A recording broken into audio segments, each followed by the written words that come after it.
Labas, šiandien antroji kursų spalvų paslaptys diena ir šiandien mes daug išbandysime praktiškai, bet labai svarbu, kad jau būtų peržiūrėta pirma diena.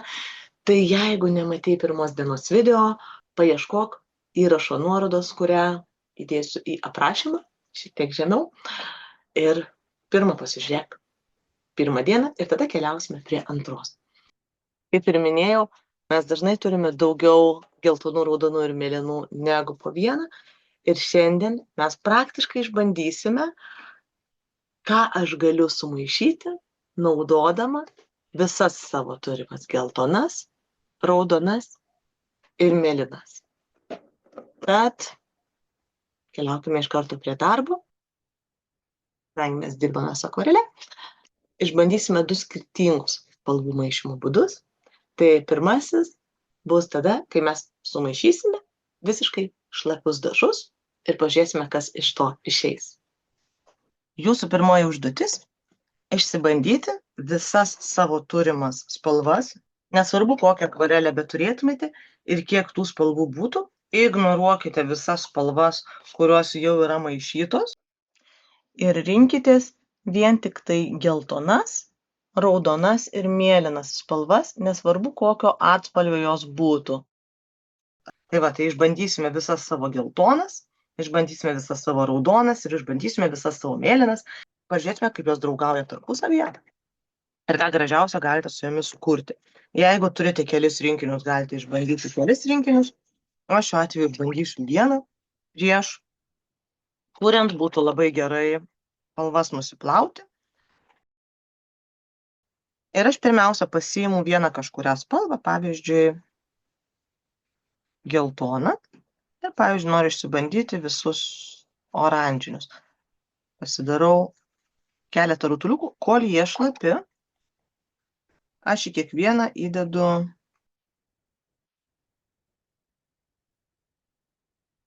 vis kitą raudoną. Jeigu matau, kad aš įdėjau per daug truputėlį raudonos, galiu šiek tiek geltonos grąžinti. Opala. Nežinau, net ar čia raudona. Ok, čia raudona.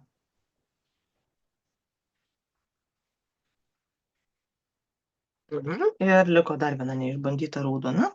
Tai nusipiešiu dar vieną rutuliuką. Ir pabandom. Aš tik pasižiūriu, ar ne per daug intensyviai paėmiau, nes jeigu paimsiu per daug raudonos, man ne oranžinė susimaišys, o tiesiog tai jau liks raudona. Dažniausiai kuo ryškesnė raudona, tuo kaip maišas. Na va, ir dabar matosi, ar ne, kaip mano ta geltona keliauja į oranžinę. Dabar pasiimate kitą geltoną. Ir vieną aš specialiai palieku, kad matytųsi, kokia buvo čia ta geltona. Ir matau, kad man visgi reikia 5 rutuliukų. Bandau susitalpinti. Šitos rutuliukus darau šlapius, tam, kad neišdžiūtų, kol ateis laikas įdėti raudoną spalvą. Galiu parodyti iš truputėlį arčiau, bet tokius net šlapės blizgantis paviršius. Gana šlapiai palieku ir nelaukiu dabar, kol išdžiūs. Darau tą patį. Į kiekvieną įsidedu truputėlį raudonos. Paėmusi vandens, visą laiką truputį pavalau, kad nebūtų per daug šlapia. Ir tiesiog viską tą patį su kitomis spalvomis, su kita geltona ir tomis pačiomis raudonomis. Dabar išsibandžiau 3 savo geltonas, kaip jos maišosi ir kokias oranžinės aš galiu iš jų gauti. Ir dabar vėl darysiu tą patį, pradėdama nuo geltonos spalvos, bet šį kartą maišydama su mėlynomis spalvomis. Jeigu norite dar tiksliau, kad būtų, ir kad visą laiką žinotumėte, kokias spalvas maišėt, galima dar daryti taip, kad prieš įmaišant, čia padedu tą, arba po apačią galiu nupiešti tą mėlyną, kuri čia buvo, ir tada tą mėlyną įmaišyti į geltoną.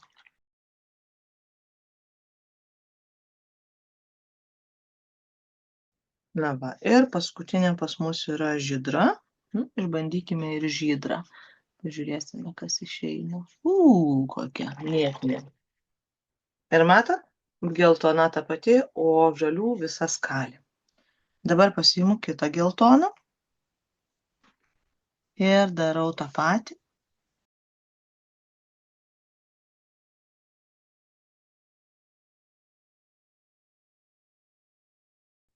Na va, ir išsibandau paskutinę geltoną, bet kažkodėl nematau iš tikrųjų labai didelio skirtumo. Aš paimsiu truputį kito gamintojo geltoną, kad matytume labiau skirtumą. Paimsiu va tą tokią šiltesnę geltoną spalvą, kad aiškiau skirtųsi. Ir pažiūrėkime, kasgi nutinka, kai mėlyną maišome su štai tokia kiaušinio trynio geltona. Va tokia žydrų studija. Nu ir sužinokime, kiek violetinių galite pasidaryti ir kokios jums išeis. Tai dabar išsirenkat kažkurias spalvas, kurias dėliosit pirmas. Na, pavyzdžiui, aš šitą mėlyną šiltą pasiėmiau pradžiai ir pabandykim pamiksuoti su įvairiomis raudonomis. Šilta raudona. Beveik juoda, žinokit, išėjo. Tada, maišiau. Mėlynas pradėjau imti. Jeigu kažką susimaišom, galima nusausinti ir gerai, tęsim toliau. Taip pat šilta raudona, bet truputį šaltesnė jau. Priartinsiu paskui iš tolo, atrodo labai panašiai, bet ant lapo daug gražiau matosi. Na va, ir galiausiai su dar kita šalta raudona sumaišom. Ir čia jau gale išeina visai nieko tos violetinės. Parodysiu truputį iš arčiau. Va, galima pamatyti, kad šitos spalvos beveik juodos pirmos dvi, o antros jau violetinės. Gerai, keliaukime prie kitos mėlynos. Pasikeitus mėlynos atspalviui, matosi labai akivaizdus skirtumas. Žinoma, dar spalvos šviesumas ir tamsumas priklauso nuo to, kiek daug pigmento mes sudedam. Na ir galiausiai pabandykime žydros, va čia tai rezultatai turėtų labai smarkiai skirtis. Ir pažiūrėsim iš viso, kokia čia spalva išeina, jeigu žydrą maišome, nes žydra tai šviesinta ir truputį iš tikrųjų su geltona maišyta, žalinta šiek tiek. Ir gavome nuostabią pilką spalvą. Tada kita raudona. Ir dar viena mėlynesnė raudona. Ir čia jau visai gražus violetinis išėjo, nepaisant to, kad žydra yra šilta. Na va. Ir tiek visokių gražiausių violetinių mes turime.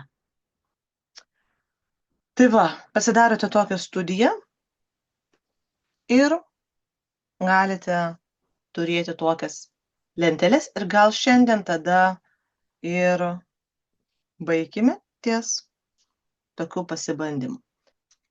Sėkmės žaidžiant su spalvomis. Puiku, pirma užduotis atlikta, o dabar keliaukime prie antros užduoties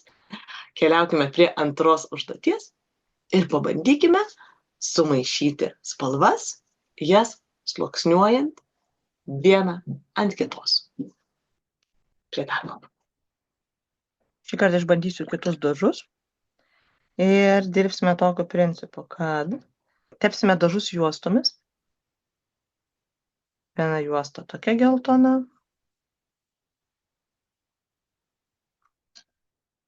Kita juosta kita geltona. Kartais tenka šiek tiek atgaivinti dar dažus. Geriausia, kad nesusiliestų ir neišsiteptų, žinoma.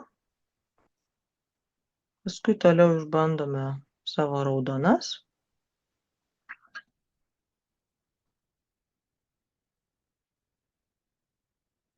Intensyvumo spalvos galite šiek tiek pasireguliuoti, jeigu per mažai intensyviai užsidengia.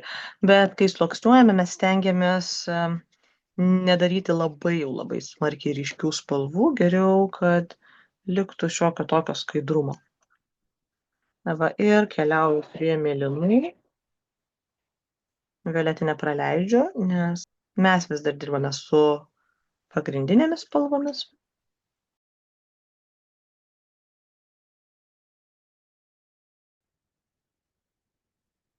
Kai kurį laiką akvarelė būna nenaudota, tai tada tenka daugiau pasukti teptuką, kol atgaivinam pigmentą. Kai antrą kartą imsiu spalvas, jau bus žymiai lengviau. Na, ir čia turėjau 4 mėlynas. Labai gerai, kaip tik tilpo per visą. Dabar būtina yra išdžiovinti. Aš turiu plaukų džiovintuvą, mėgstu tai daryti su plaukų džiovintuvu.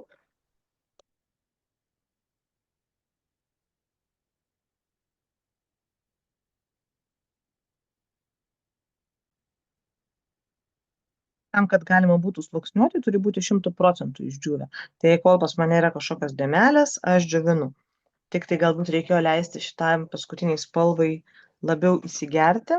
Tai aš ją dar pakartosiu, nes matau, kad netolygiai pasiskirsti. Tai dar kartelį grąžinu ir bandau pakartoti.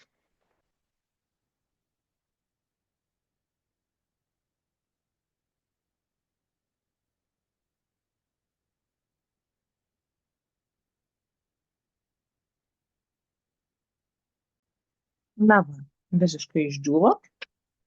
Ir dabar viską pakartosim tą patį, tik tai dabar keliausim iš tos pusės į kitą. Vėl pradėsiu nuo geltonos.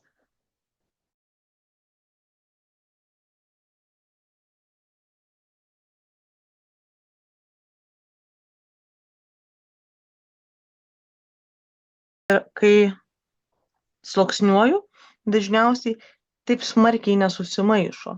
Tos spalvos tarsi matosi visos ir šiek tiek kitaip, kitokia oranžinė ir kitokia mėlyna yra. Čia jau akvarelė yra įsigėrusi į popierių, dar labai priklauso iš tikrųjų ir nuo popieriaus. Aš čia ant tokio eskizinio popieriaus bandau, tai į jį labai greitai geriasi spalva, visai kitaip atrodo, bet galima net iš arti pasižiūrėjus, matosi, miksuojasi.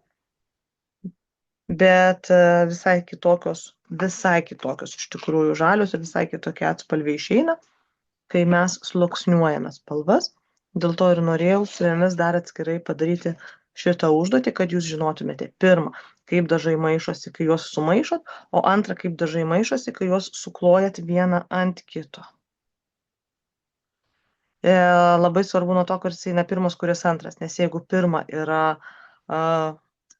geltona, paskui ant viršaus tepame raudoną, atrodytų, kad tas pačias spalvas maišom, bet atrodo visai kitaip.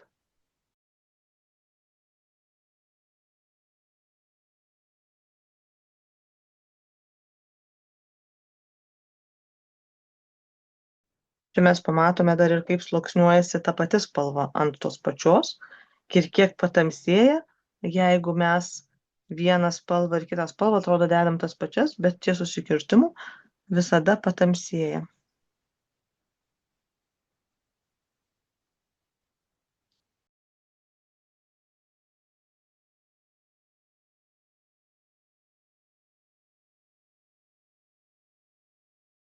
Šitoje vietoje yra, imant dažus tiesiai iš indelio, yra sunku sureguliuoti, kokį tamsumą ir šviesumą padarysite. Jeigu norite kuo tikslesnio matavimo, tai galima daryti šitą pačią užduotį, bet būti susimaišus dažus paletėje, pavyzdžiui, turėti visiškai vienodą visą laiką tokią pačią mėlyną.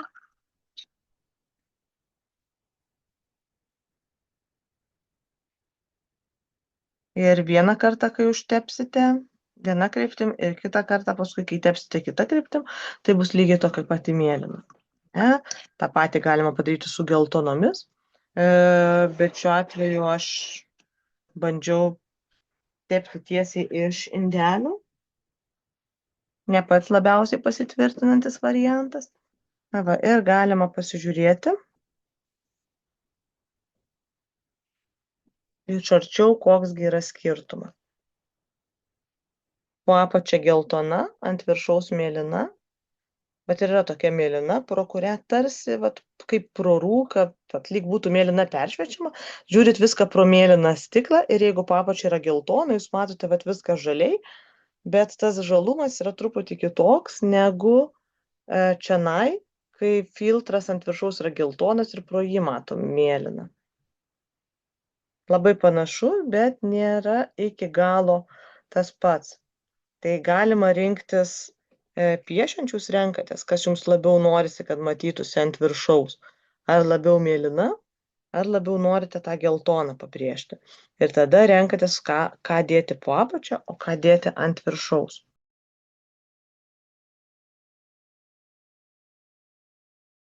Tai ties šitą užduotimi šiandien ir baigsime ir rytoj panagrinėsime, kaip gražiai šviesinti, tamsinti tas spalvas, ko vengti ir kaip jas maloniai gražiai prislopinti.